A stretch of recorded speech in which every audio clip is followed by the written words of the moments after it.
and welcome to the Huddle. Liam Santamaria back with you after a couple of weeks overseas. And I tell you, it has been a fun start to the NBL season. It's been very fun for the Sydney Kings. 3 wins on the trot. And to break it all down, I've got the superstar Xavier Cooks on the show today. Of course, NBL champion, reigning grand final MVP, the league's leading scorer, and currently wanted for murder in the state of Victoria, just quietly. So sit back, relax. Up next, Xavier Cooks.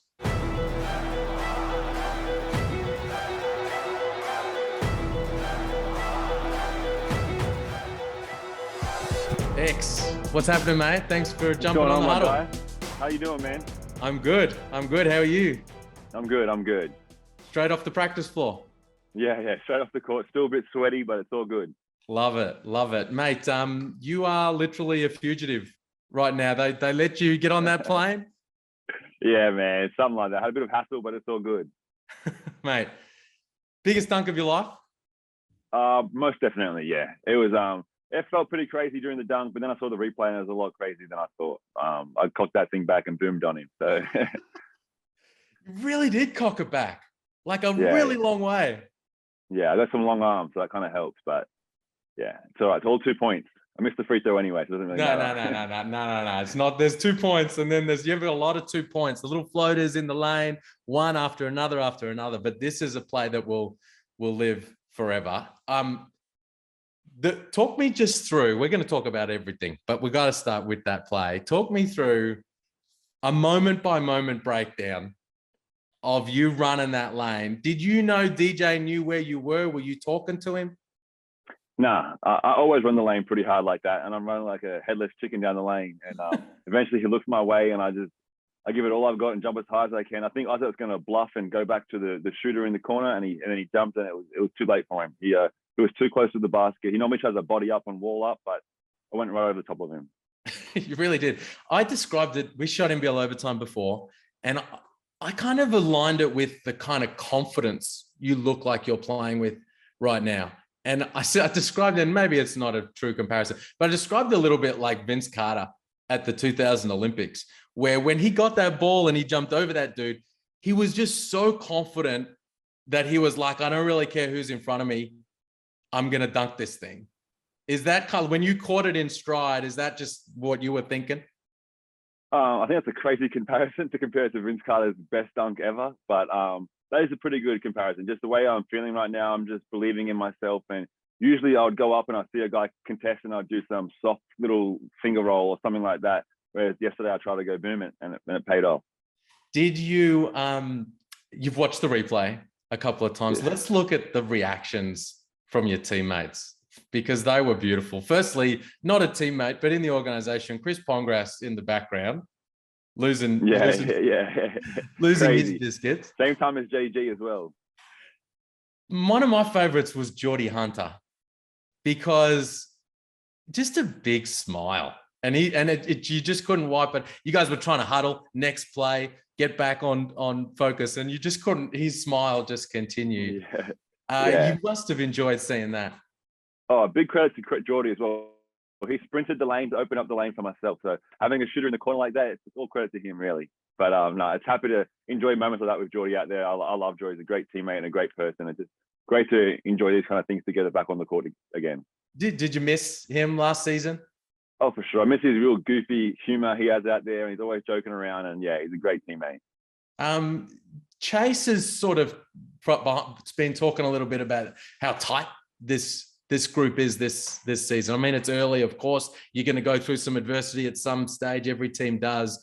But what kind of role does Geordie play in the kind of camaraderie and the closeness of the group?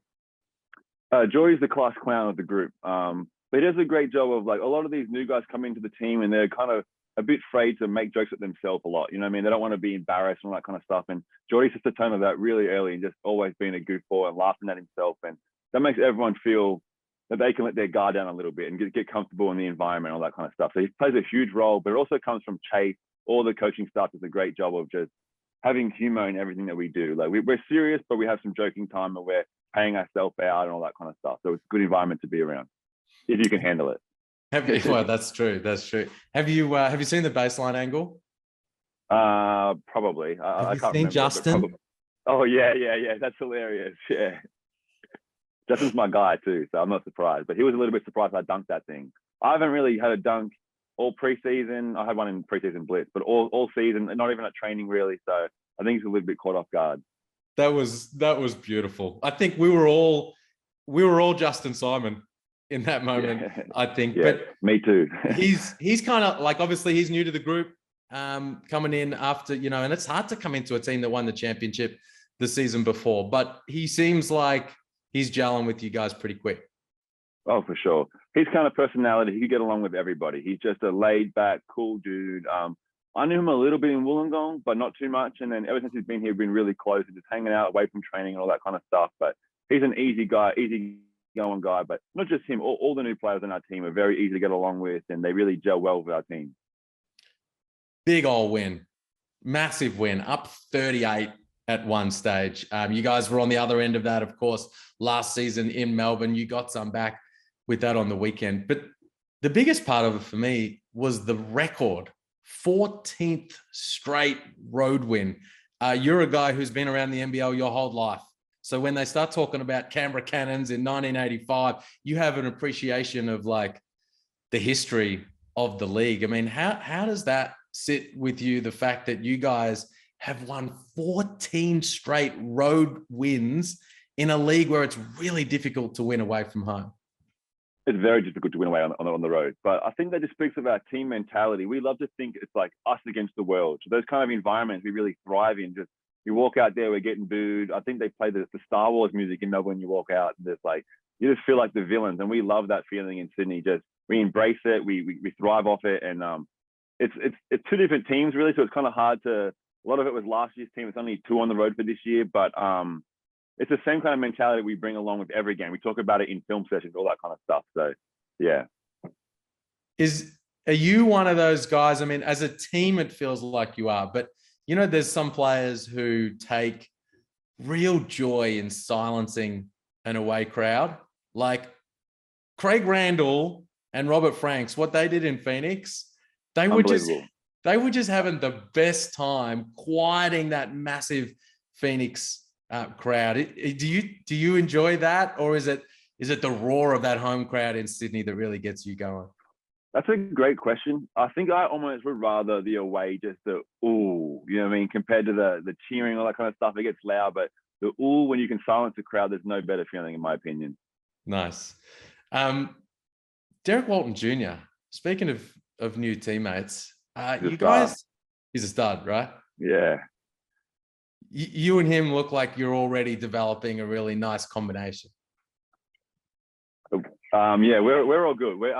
He's an unbelievable teammate and a great guy to play with. He reads the game extremely well. He's got a really high basketball IQ. And he's just a really willing learner. I guess when he came into this league, he hasn't really played too much overseas, and just realizing it's very different to the G League. You gotta there's always someone on split line, all that kind of stuff. And he's really willing to learn and sit back and watch film and all that kind of stuff, which is why I love playing with him. He's learning where I like to get the ball and all that kind of stuff. And he's good wherever he gets the ball. He's really good. He's a great shooter. He's a great passer. He's a great, whatever he does, he's really good. But he's really starting to learn where everyone else's strengths are. You and Jalen obviously got to a beautiful place last season as the season progressed, especially those pick and rolls, you on those short rolls, catches, making plays. What have you learnt already about playing with Derek that helps you in those moments? Always have your hands ready. He passes stuff where you have no idea where the ball's coming from. He like wraps it around somebody's body and you just see it the last second come hit you in the face and you're like, damn, I look stupid. But just always have your hands ready and just continue to roll. Even when you don't think you get the ball, just continue to roll. And if you're not open, you open somebody else up on the far side corner. Mm-hmm. Nice. Has Chase Buford come along at just the perfect time for you in your career? I think so. Just his style of basketball fits perfectly for myself and my game style. It feels like, sometimes players just find a coach that it just works for. Like Bryce arrived in Perth and then that flex system with the flex cuts and the down screens, and then it just worked for his game, and he and Trevor developed this beautiful thing. It feels like the way Chase wants to play, you're like just the pro. If he could design the player to play in that 4 spot, it would be you. Yeah, for sure. Oh, I think Bryce Cotton will be good in any system. He's a great basketball player. But I think, yeah, it's been great. Chase is a really strong believer in playing out transition. And that's my strong point. I can make plays. I can get on the rim. I can pass to the open defender, or even just collapse the defense and just kick out for shooters. He does a great job of really, I think I heard a stat that we scored like 50% of our points in the first 12 seconds. And that's what we really strive ourselves on, that kind of offense, is that transition and run and gun. Yeah. And it's worked out beautifully that kind of he has you and you have him, and you're kind of both operating within that system. Speaking of cute like that. that? It sounds kind of cute when you put it like that. It's a beautiful thing. Yeah. You know what else is a beautiful thing? Shooting over 50% from 3. Oh yeah. It's been 3 games. Don't get carried away, but it's a great feeling. I put in a lot of work in the off season. The main thing is just getting my confidence up, and I feel like my team believes in me now that if I do miss a couple shots, it's okay to keep shooting. It's okay to fail, I guess, from the 3-point line. Okay. So is there someone there that you're working with in particular? We're lucky. We've got a great bunch of coaching staff that's played a lot of. We've got Kevin Lish, who was a 2-time MVP. We've got Hicks, who's a 50-40-90 kind of guy. We've got Chase. We've got a bunch of great guys around that can put time and put effort in with those kind of guys. But it's a bit of this, bit of that, and a lot of just reps. No adjustment, no change technically. There's a little bit of change, trying to keep my elbow in a little bit more, but I need to focus on the free throw line. That's what I need to really focus on right now. What is going on at the stroke? Oh, next question, man. I don't know. I'm trying to get it to go in. It ain't falling for me, man. You were making your free throws and missing your threes, and now you've flipped it around. Yeah, I know. It's a work in progress. Yeah. All right. Let me take you off the court for a second. Fatherhood. As a father myself, how are you enjoying fatherhood? Absolutely loving it. I'm absolutely loving it. Just she's getting to a great age. She's a bit over 2 now. She's starting to get a great little personality, and this is a great. I don't really love the 6-month phase when they're sleeping and just throwing up all the time. But now she's got a bit of a personality and a bit of humor, and it's awesome. I love it, and it's a great thing just to take my mind off basketball. I'm one of those guys that lives basketball. I watch film. I love basketball so much, so it's good to take away from basketball and just focus on something different. What's your favorite thing to do with her? What's your favorite way to spend time with her? We've been going to those little indoor playgrounds with the little ball pits and the slides, and I'm pretty big to be going on those slides and all, but I have a good time there. Hold on, the indoor play pits, isn't that where you put the kid in, then you go and have a coffee? You're supposed to do that, but I'm out there sweating like this in these places, and all the kids are following me. I have a great time. Okay, king of the kids in there. I love it. Yeah. What about in terms of for you? How do you feel like fatherhood over the last couple of years has changed you? I think it's helped me mature a lot, obviously. And then obviously on the court too, I was one of those guys that would go home from a game and overthink everything. And I think about all the mistakes I made in the game, and I would just I don't know, snowball effect until the next game. Whereas now I can just go home, get on FaceTime with my daughter, and it's really just change the page a little bit and reflect. I don't know, you just turn the page on the game really. And then on the court, I still got a lot of growing to do, trying to stay off the refs a bit more and all that kind of stuff. But it helps out a lot. The fact that you love being a dad and that you're besotted with your daughter, how does that, I'm sure that impacts from a career and a basketball decision perspective as well. You've talked at length about your decision. You didn't want to go to the summer league. You've done it twice. I was there with you both times. Summer league is a whole different thing, and you found it didn't work for you. By going to New Zealand, you were able to spend a little bit of time with your daughter. She came over and was with you for a period of time. I know you had some big offers over the off season from elsewhere around the world. Europe, yes, but China as well, Japan. You re-signed with the Sydney Kings. How much does your life off the court impact on all of that kind of decision making? Huge. It'd be really tough to leave my daughter. She's here in Sydney. She's at an age where she's growing so much and learning so much in a short span of time that going overseas for 10 months would be crazy. It'd be hard for me to do personally. And also I've got a great little setup in Sydney. I love the coaching staff. I love it here. And when you find a place where you're really happy and you're thriving, it's tough to leave because I've been over in Europe and I've had times where I wasn't the happiest person. You got to kind of put your health and your well-being sometimes above making money and all that kind of stuff. So I love my decision to stay back here, and I've had a great time so far. And potentially it makes things interesting in the future because like you're killing. Like, I think you're going to be, I picked it and you don't want to talk about it, but I think you're going to be MVP of this league this season. And if you're shooting the ball consistently over the course of the season, you're going to have more and more NBA opportunities. But then if that happens and you get the opportunity to live out that dream, that's going to be over there. She's going to be over here. How do you reconcile that? That's been a dream of mine to make the NBA since I was a little kid. And that's always been in the back of my mind. Before I even had Nia, we had a discussion about how if I ever make it to the NBA, that's going to be my goal. Because you have such a short window in basketball to try to achieve your goals, and you have so much time after your career. But it's a very tough decision to make. But obviously, I've been putting so much work in. I've dedicated so many years to try and get there. And if I finally do get there, I'll probably make that jump. But we'll see what happens. Cross that bridge when you come. Yeah, when we come to it. Yeah, I feel you. Hey, what do you think lies ahead for this group this season? I mean, obviously, you kind of we're taking it game by game and so on and so forth. But do you feel like you felt right now? Do you feel like you felt midway through last season when that group was started to get rolling and you thought, hey, we can actually win this thing? It's early. We played 3 games. We beat 3 good teams, but it's still early. Honestly, I think we're going to be definitely a playoff contender. I think we can definitely win the championship, but we've still got some things to work on. Our defense needs to get better. Our rebound needs to get better. There's a couple of things, but we've got the talent to do it, and everyone's really bought into the team, and that's the real main thing to be able to achieve. Everyone's going to be bought into, willing to make sacrifices in their personal game for the greater good of the team. It's interesting what you said there about how it's early. We were flagging on the show earlier this morning, like last season, the 2 teams that played in the grand final, one of them was 2-6 and one of them was 3-6.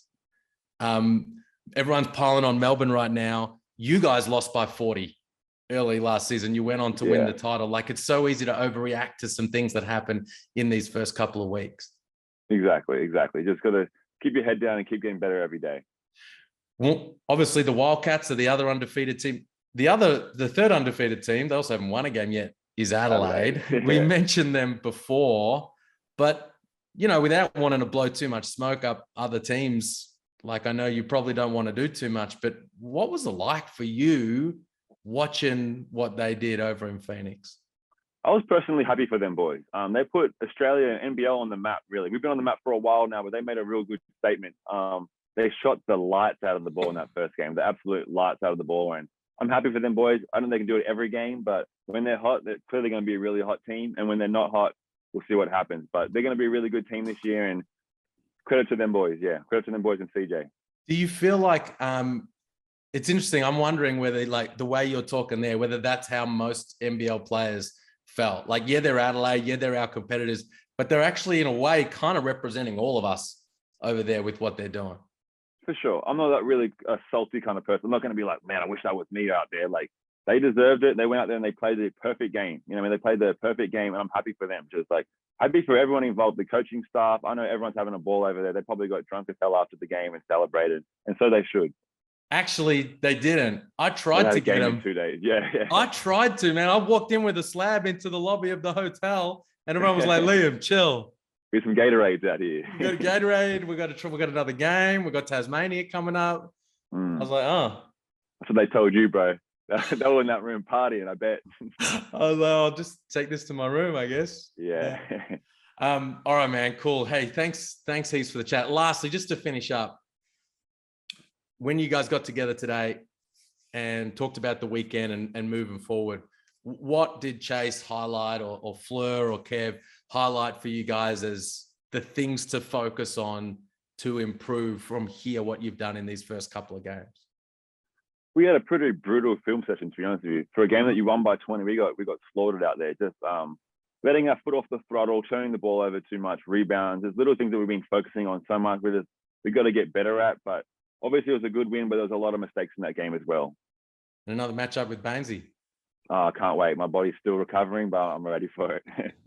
Awesome, man. Hey, thanks heaps for the chat. Congrats on the start to the season. Long may it continue, and all the best for the season ahead, man. Awesome. Thanks for having me, guys. I really appreciate it.